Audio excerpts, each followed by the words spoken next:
호텔 근처에 도착했을 때 그녀는 조니가 오기 전에 인신매매범에게서 탈출하여 거리로 나가고 슬리퍼를 신고 손에 가방을 들고 있었습니다. 와우룬투는 니나에게 자신을 따라오라고 외쳤지만 그 소녀는 그에게 붙잡혔습니다. 나는 경찰서를 찾아가 모든 상황을 경찰에게 이야기했어요. 그는 믿지 않았고 나를 쫓아냈습니다. 그는 내가 돈이나 신분증 없이 거리에서 자유롭게 다닐 수 있다고 말했습니다.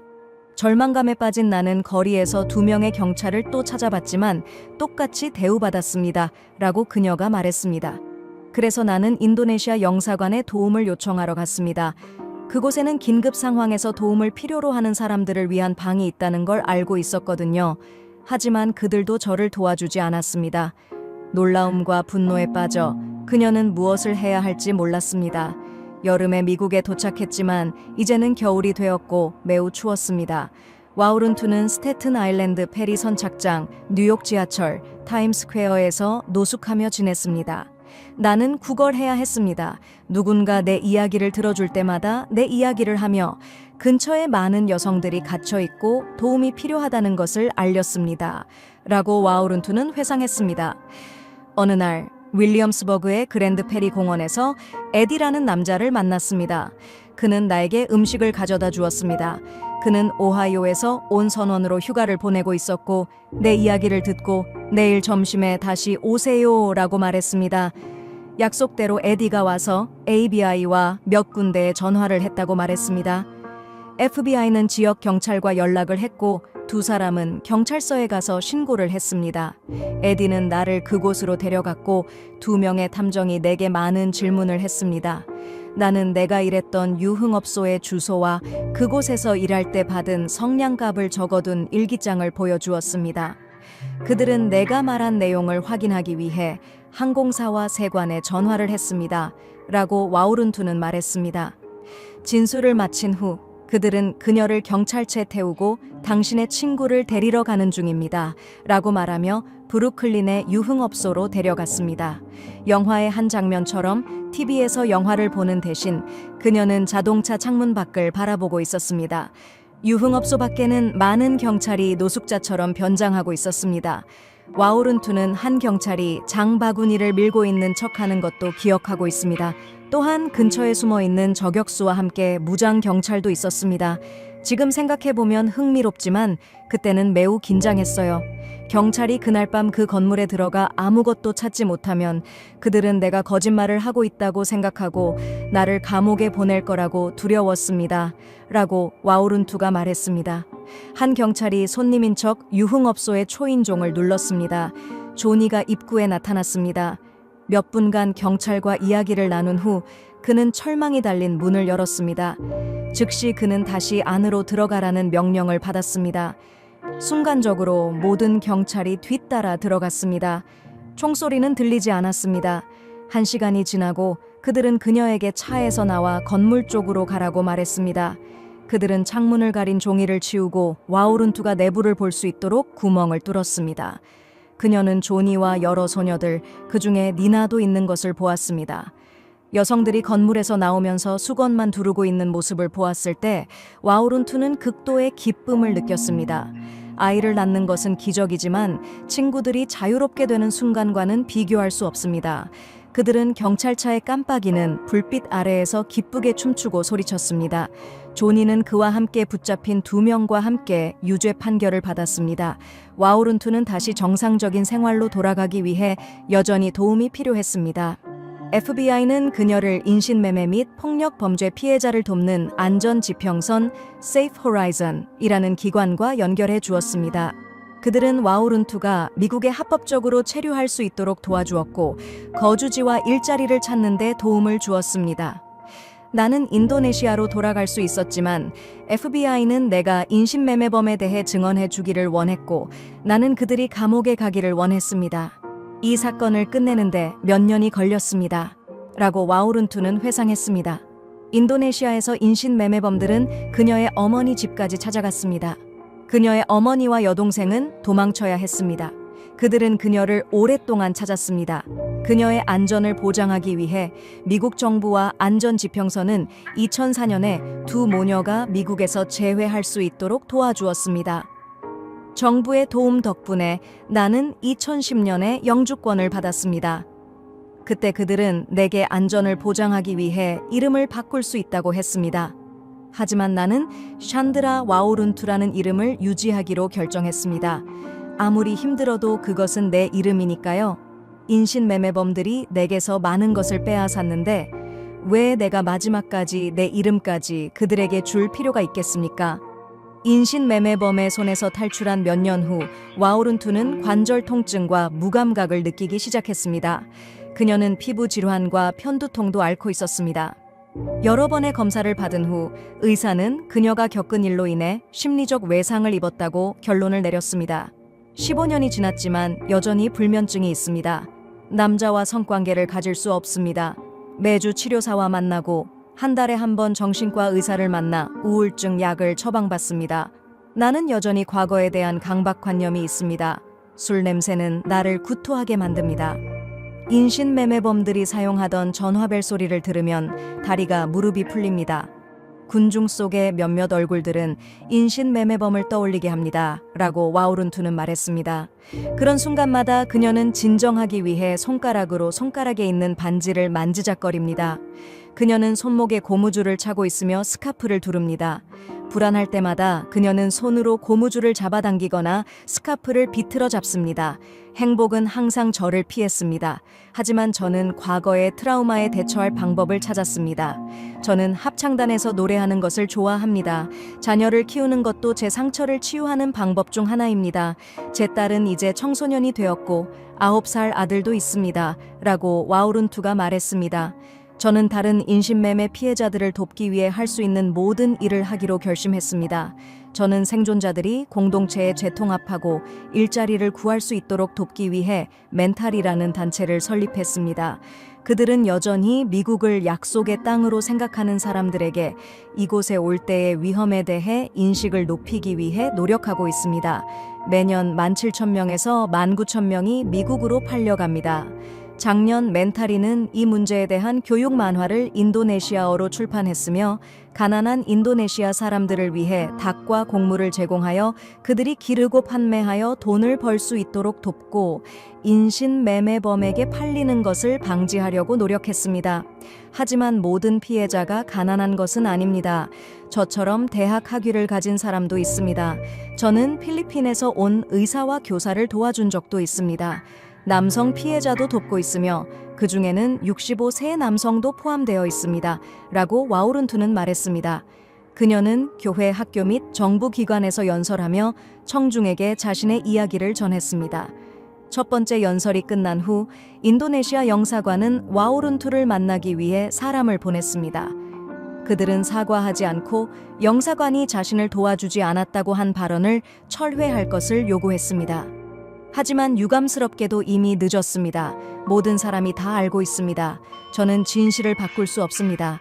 제 이야기가 신문에 실린 이후 인도네시아 정부는 저에게 연락하여 제가 어떻게 지내고 있는지, 도움이 필요한지 물어보지도 않았습니다.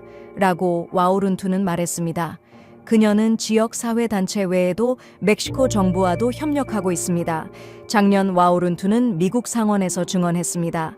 그녀는 상원 의원들에게 외국 노동자들이 자신의 권리를 알고 수수료를 지불하지 않도록 하고 미국에서 일할 때의 급여와 생활 조건을 알고 있도록 법을 제정해 줄 것을 요청했습니다.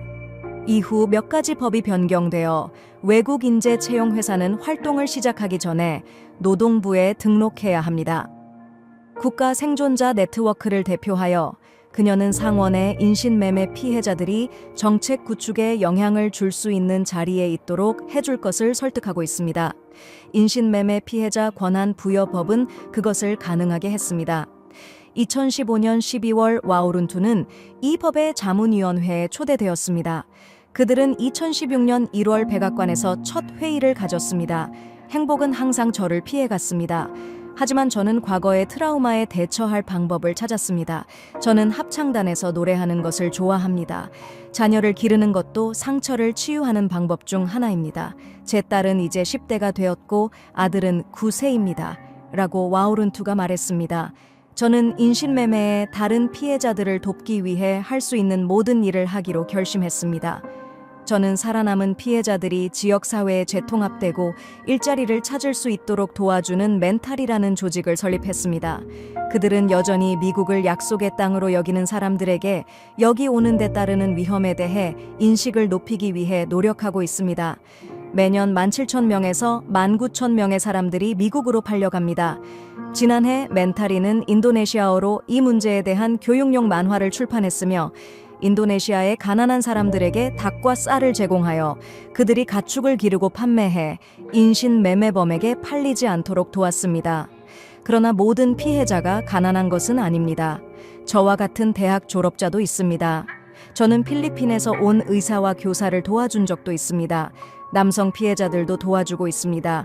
65세 남성도 포함되어 있습니다. 라고 와우룬투가 밝혔습니다. 그녀는 교회, 학교 및 정부 기관에서 강연을 하며 자신의 이야기를 청중에게 전합니다. 우리는 이 문제에 대해 미국 시민들을 교육해야 합니다. 과거에 발생했던 일을 되돌아보면 카지노와 호텔에서 일하는 사람들은 분명히 무슨 일이 일어나고 있는지 알고 있을 것입니다. 브루클린의 주택가에 있는 매춘업소에 대해 이웃들이 남자들이 항상 드나드는 것을 의심해 본 적이 있습니까? 라고 와우룬투는 주장했습니다. 사람들은 성노예로 팔린 여성들이 모두 매춘부라고 생각하고 매춘부를 범죄자로 간주합니다. 도시에서는 사람들이 모든 범죄 행위를 무시합니다. 우리는 매춘을 구매하는 모든 남성들을 처벌하는 것부터 시작할 수 있습니다. 브루클린의 매춘업소 사건 이후 많은 고객들이 조사를 받았지만 모두 석방되었습니다. 그런 남성들은 이제 존 스쿨이라는 하루 과정에 참여해야 합니다. 거기서 그들은 매춘업소에서 아동과 강제로 성매매하는 여성들을 어떻게 구별할 수 있는지를 배웁니다. 그것은 좋은 조치지만 아직 부족합니다. 저는 여성이나 남성과 성매매 가는 길에 나는 오토바이 기사에게 말했다. 형, 나를 도와줘. 가게에 들어가서 즉시 제공되는 서비스가 있는지 물어봐. 있으면 내가 다 끝내고 형에게 선물 줄게. 오토바이 기사는 음흉하게 웃으며 말했다. 왜 그렇게 열심히 해? 나도 자주 가긴 하지만 항상 에어컨이 있는 휴식 가게만 가. 덜 위험하고 덜 자극적이지만 여전히 충분히 만족스러워. 우리가 여전히 제2로 가지만 경찰이 와도 속옷 벗는 일은 없으니 범죄로 잡히지 않을 거야. 요즘 경찰이 엄격해져서 나도 조금 무섭긴 해. 하지만 우리는 같은 놀이를 즐기는 사람들이니까. 오토바이가 급정거하며 멈춰선 곳은 탐진 거리에 있는 작은 머리 마사지 가게였다. 근처엔 썩은 냄새가 나는 검은 하수구가 있었다. 주인 엠가는 웃으며 맞아주며 말했다. 두 분 들어와서 쉬세요. 우리 가게 직원들은 모두 뛰어난 실력을 갖고 있어요. 여기선 편안함이 보장됩니다. 나는 그 독특한 냄새가 나는 방으로 들어갔다. 푸른 꽃무늬 커튼이 차에 닫히기도 전에 2명의 여자가 들어와 말했다. 오빠, 2명의 여자 함께 할까요? 그중 한 여자가 눈짓하며 살짝 미소를 지었다. 나는 고개를 끄덕이며 말했다. 그래, 둘 다 들어와. 나는 너무 피곤해. 빨리 마사지 해줘. 두 여자는 웃으며 말했다. 우리는 마사지 못해요. 몇 번 등을 가볍게 두드리자 한 여자는 핸드폰을 꺼내 메시지를 보내기 시작했다. 다른 여자가 말했다. 오빠, 편안하게 해드릴까요? 오늘은 괜찮아. 난 그냥 마사지 받고 싶어. 보너스는 충분히 줄게. 내가 그렇게 말하자 두 여자 모두 웃었다. 내 침대에서 1m 정도 떨어진 곳에서 오토바이 기사는 자신의 편안한 시간을 보내고 있었다. 그의 거친 숨소리가 들려왔다. 한 여자가 불만스럽게 말했다. 돈 줘요. 기적을 기다리며 나는 후한 보너스를 주었고 그 덕에 마사지 해준 두 여자 중 한 명인 후엉의 전화번호를 받았다. 2010년 7월 8일 밤 10시쯤 나는 후엉과 함께 박 마이거리에서 커피를 마시고 저녁을 먹었다. 후엉은 내게 말했다. 내 고향은 호아빈이고 우리 가족은 원래 괜찮은 형편이었어요. 하지만 아버지는 아들만 좋아하고 딸은 무시했어요. 아버지가 술을 마실 때마다 딸들을 학대하고 욕했어요.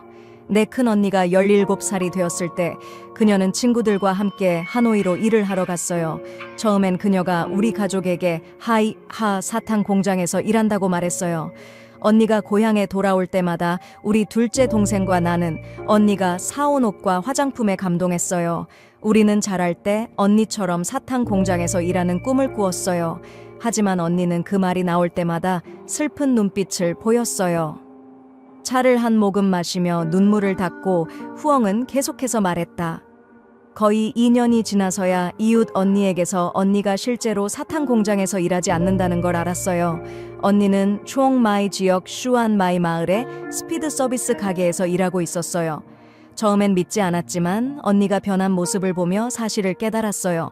처음엔 언니가 하는 일을 수치스럽게 생각했지만 매일 술에 취한 아버지의 부당한 대우를 견디며 나는 언니에게 메시지를 보냈어요. 나를 데려가줘. 매춘부라도 상관없어. 나는 이곳에서 벗어나고 싶어. 슈안마이에서 언니의 도움으로 나는 첫 경험을 한 남성에게 800만 동을 받고 팔았어요. 그 남자는 나의 아버지보다 나이가 많았어요. 그날 나는 너무 아파서 울지도 못했어요. 그 후 나는 매일 15명의 손님을 받는 전문 매춘부가 되었고 그 돈은 모두 옷과 화장품 그리고 밤새 카드 게임에 사라졌어요. 손님 중 한 명이 나를 탐트린으로 소개해줘서 1년 동안 그곳에서 일하고 있어요. 이제 나는 20살이 되었어요. 많은 사람들이 나에게 다른 직업을 가져야지 라고 물어요. 하지만 나는 무엇을 할 수 있겠어요? 내 가족과의 문은 거의 닫혀 있고 내 미래는 더 끔찍해요. 한 언니는 나에게 이렇게 말했어요. 이 직업에 들어오면 절대 빠져나갈 수 없어. 네 자신을 얽매는 거야. 후엉은 한숨을 참으며 말했다. 맞아요, 형. 매춘부라는 직업은 수치스럽지만 차라리 집으로 돌아가서 농사를 짓거나 남편에게 맞으며 사는 것보다 나아요. 나는 이 일을 계속할 거예요. 행운이 찾아오길 바라며. 가능성은 있어요. 타인구엔에 있는 HA처럼 기술자가 될 수 있을지도 몰라요. 언니들이 서로 가르쳐 주거든요. 나는 2번의 세션을 하며 휴식을 취하기로 결심하고 북장 출신의 직원 탄과 이야기를 나눴다. 약간의 친밀함을 느낀 후 나는 그녀에게 방금 주인이 말한 고급 기술에 대해 물어봤다. 탄은 웃으며 말했다. 무슨 기술이요? 언니들이 서로 가르쳐 주는 거예요. 누가 비법을 알면 다른 사람에게 알려줘요. 처음에는 너무 부끄러웠지만 이제는 익숙해졌어요. 한 번은 변태이면서도 거친 손님을 만났는데 그때는 정말 너무 힘들어서 쓰러질 뻔했어요. 그 후 그녀는 남자들을 기쁘게 하는 여러 기술에 대해 얘기하기 시작했고 직업상 겪은 사고들과 일부 남자들의 괴상하고 변태적인 취향에 대해 털어놓았다. 나는 흔히 성매매 여성의 이야기는 듣지 말라는 말을 알고 있었지만 탄이 이야기를 들으며 돈을 무기로 자신의 존엄성과 타인의 존엄성을 파괴하는 남자들에 대해 생각하게 되었다. 탄은 말했다. 50살이 넘은 어떤 남자는 이곳에 자주 와요. 그는 특정 직원과 고정적으로 만나지는 않아요. 새로운 사람을 만나고 싶어서 매번 다른 직원과 함께 하려고 해요. 팁을 잘 주긴 하지만 그가 너무 변태적이어서 그 누구도 그와 함께 하고 싶어 하지 않아요. 그와 끝난 후에는 다들 너무 지쳐요. 한 번은 새로운 직원이 그를 만났는데 한 번 만나고는 바로 도망가 버렸어요. 옷도 다 남겨놓고요. 몇 달 전에 옆 가게의 한 여직원이 그 남자가 꽤 큰 무역회사에서 일하고 있다는 걸 알게 됐어요. 그가 차에서 내릴 때 몇몇 사람들이 그에게 사장님 안녕하세요라고 고개를 숙였어요. 그의 아내나 직원들이 그가 이곳에서 무엇을 하고 있는지 알면 어떻게 생각할까요? 탄이 이야기는 이런 마사지와 휴식 공간에서 즐거움을 느꼈던 많은 남자들에게 걱정거리가 될 만한 정보를 내비쳤다. 탄은 말했다. 우리는 성인 영화를 자주 봐요. 때로는 손님의 흥분된 모습을 핸드폰으로 찍거나 휴식 후 자고 있는 모습을 찍기도 해요. H차 종 지역의 한 오토바이 기사는 말했다. 지금 하노이에서는 커피를 마시거나 마사지 없이 바로 즐길 수 있는 곳이 하나 남았어요. 원하시면 데려다 드릴게요. 염려하지 마세요. 엑수안 마이까지 가지 않아도 돼요. 가까운 곳에 있어요. 나는 하노이에서 이제 더 이상 그런 즉석 서비스를 제공하는 곳이 없다는 말을 자주 들어 확신하며 그 수상쩍은 오토바이 기사와 함께 가기로 했다. 그때가 밤 9시였다. 낡고 오래된 오토바이는 빠르게 H와 B&H 방향으로 달렸다. 바라 삼거리 근처 H차 종구에 도착하자 오토바이는 왼쪽으로 꺾어 NL라는 이름의 커피숍으로 들어갔다. 희미한 분홍빛 조명 아래 3명의 여자들이 짧은 옷을 입고 TV를 보며 타로 카드를 보고 있었다. 한 여자가 일어나 옷깃을 더 아래로 끌어내리며 말했다. 남편 어디 가서 이렇게 오랫동안 안 보인 거야. 너무 보고 싶었어. 오늘은 아내랑 같이 가자. 나는 주인에게 물었다. 얼마예요? 아마도 술에 취해 있었는지 그의 얼굴은 여전히 붉었다. 그는 혀가 꼬인 듯 말했다. 여기는 커피만 팔아요. 원하는 게 있으면 저 여직원들에게 말하세요. 그들은 그냥 커피 마시러 온 손님들이에요. 우리 가게에서 일하는 직원이 아니에요.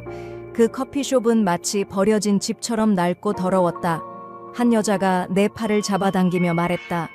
가요, 빨리요. 2리터면 돼요. 방값은 따로 내야 해요. 다른 여자들이 웃으며 박수를 쳤다. 오토바이 기사는 담배를 피우며 나를 외계인 보듯 쳐다봤다. 목적지는 커피숍에서 멀지 않은 허름한 모텔이었다.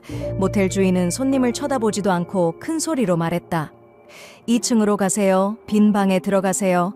다른 모텔들과는 달리 이곳은 TV나 에어컨 리모컨을 빌려주지 않았다. 주인은 손님에게 음료수를 사겠냐는 질문조차 하지 않았다. 물론 이해할 만하다. 이미 말하고 웃는 상품과 함께 들어왔으니 손님들이 더 이상 그런 것에 관심을 가질 리가 없다. 그들이 가장 관심을 갖는 것은 침대일 뿐이었다. 여자가 샤워실에서 물을 쏟아내는 동안 나는 내 비나폰으로 내 모비폰에 전화를 걸어 스스로 전화를 받았다. 여보세요, 훈 씨죠? 지금 좀 바빠요. 뭐라고요? 사고요? 어디서요? 알겠어요. 곧 갈게요. 투이는 나에게 다가와 말했다. 벌써 가요? 그러면 안 돼요. 나중에 꼭 혼내줄 거예요.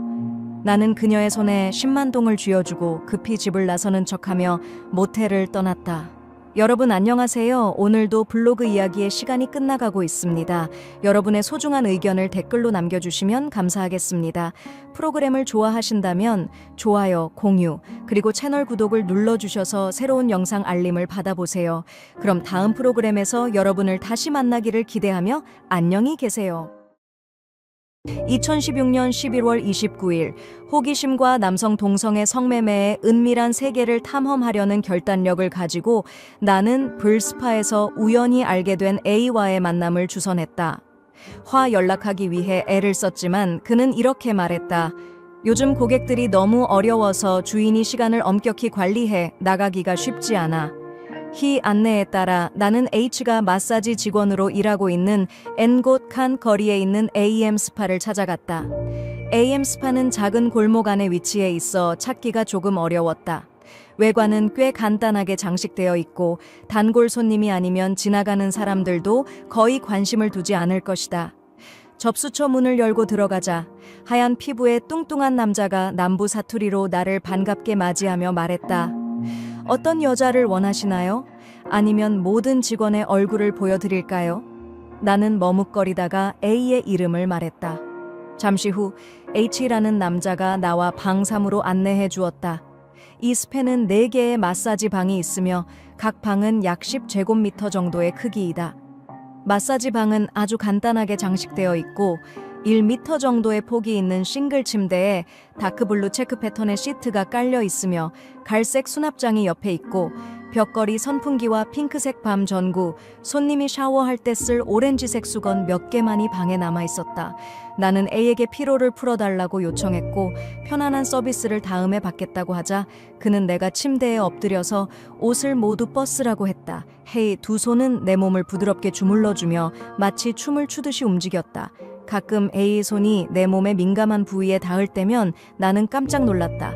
솔직히 그 동작을 떠올려 보면 A가 마사지하고 있었는지 아니면 성적인 자극을 주고 있었는지 모르겠다. 여러분 안녕하세요. 이제 블로그 담소의 시간이 끝났습니다. 여러분의 댓글을 기다리고 있습니다. 프로그램이 마음에 드셨다면 좋아요, 공유, 그리고 채널 구독 버튼을 눌러서 최신 영상 알림을 받아보세요. 여러분과 다음 프로그램에서 다시 만날 수 있기를 바랍니다. 감사합니다. 차분함을 되찾기 위해 A에게 이 일을 얼마나 오래 했는지, 왜 이곳에 오게 되었는지 물어보았다. H는 마사지 동작을 멈추지 않고 이야기했다. 나는 21살이고 밭기양에서 친구들과 함께 하노이에 와서 AM 스파에서 마사지 일을 하고 있어요. 처음에는 단순한 마사지인 줄 알았는데 여기 와서 관리자로부터 게이들을 위한 일이라는 것을 알게 되었어요. 고향으로 돌아가려고 했지만 한 번 왔으니 돌아가기에는 쑥스럽고 게이를 위한 일이 더 돈을 잘 번다고 해서 그냥 눈을 감고 하기로 결심했어요. H는 첫 출근 당시의 기억을 생생히 떠올렸다. 마사지 중에 H는 아버지 또래의 남성 고객이 자신을 눌러서 민감한 부위를 만지작거리는 상황에 처하게 되었다. 이야기를 하던 H 목소리는 떨리기 시작했고 눈물 두 줄이 그의 얼굴을 타고 흘렀다. H는 말했다. 고객이 내가 신입이라는 것을 알았기 때문에 무척 흥미로워했어요. 그는 나에게 성적 자극을 주는 행동을 하게 했고 전후 관계를 가져라고 요구했어요. 처음에는 너무 두려워서 거절했지만 그가 50만 원을 준다고 하니 감히 하게 되었어요. 50만 원으로 고향에서는 쌀 몇십 킬로그램을 살 수 있으니까요. 라고 A가 말했다. 첫날 H는 4명의 고객을 접대하고 약 200만 원의 팁을 받았는데 이는 당시로서는 결코 적지 않은 금액이었다. 그러나 그 대가로 H가 치러야 할 대가는 아마도 평생 잊지 못할 것이다. 밤에 집에 돌아가 보니 아랫부분이 부풀어 있었어요. 고객이 너무 세게 건드렸던 것 같아요. 심지어 그 부분이 찢어지고 피가 나기도 했고 정말 두려워서 3일간 일을 쉴 수밖에 없었어요. 너무 괴롭고 치욕스러웠어요. 나는 내 운명과 여자가 된 내 삶의 슬픔과 수치심을 위해 많이 울었어요. 이제는 돌아갈 길이 없다는 것을 깨달았어요. 라고 H는 속내를 털어놓았다. 매춘의 비극적 운명 이 스페는 H 외에도 H처럼 다른 직원들이 12명 있습니다. 각자의 사정이 다르지만 이 직업에 발을 들인 이상 벗어나기는 매우 어렵다고 합니다. H는 이렇게 이야기합니다. B라는 친구가 있습니다. 25세로 남부 출신인데 친구들에 이끌려 서울로 와서 마사지 여자 일을 하고 있습니다. 듣기로는 벌써 4년이 지났지만 B는 한 번도 고향에 돌아가 본 적이 없습니다. 그는 언제 돈을 많이 벌어서 돌아갈 수 있을지 고민하고 있습니다. 하지만 돈을 벌기가 점점 더 어려워지고 어떤 날에는 200에서 300만 원을 벌기도 하지만 어떤 날은 돈을 한 푼도 벌지 못할 때도 있습니다. 심지어 어떤 손님은 돈 안 줄 거야 라고 하면서 팁을 주지 않기도 하죠.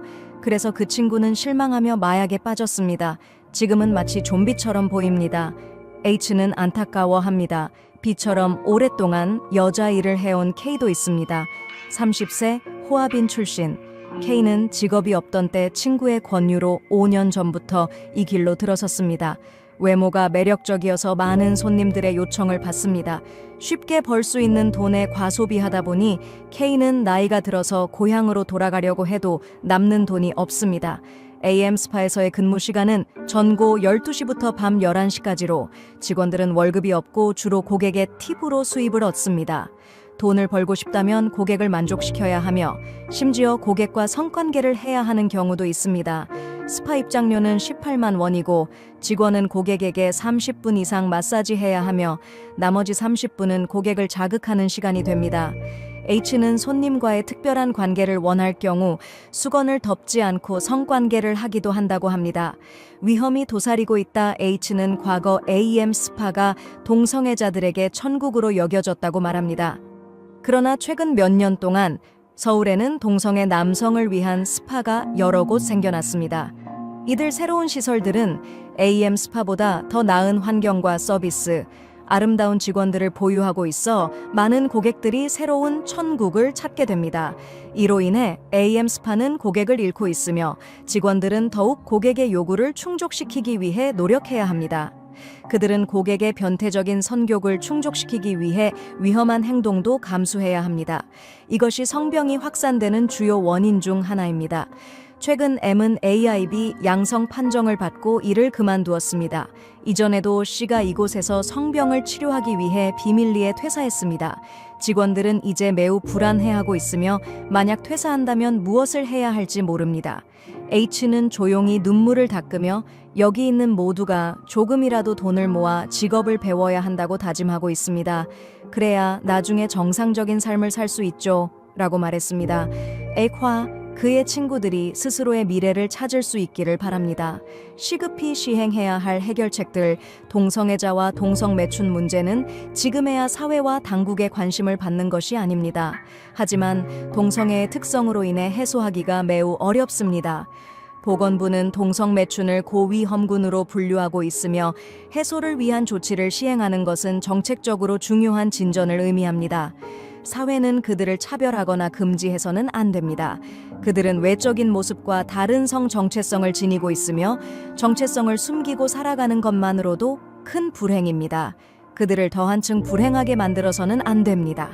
현재 가장 중요한 것은 비과학적인 차별을 조속히 제거하여 동성애자들이 자신의 정체성을 공개적으로 받아들일 수 있도록 하는 것입니다.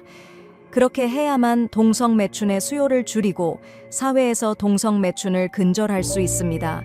동성애자들이 연인을 찾는 기회를 가지지 못한다면 매춘의 수요가 생기게 됩니다. 그리고 수요가 발생하면 불법 시장이 해결책을 제공하게 될 것입니다. 이는 행정적 조치로는 대처하기 어려운 문제입니다. 동성애자들에게 공정함과 존중을 돌려주는 것이 동성매춘 문제를 해결하는 가장 효과적인 방법입니다.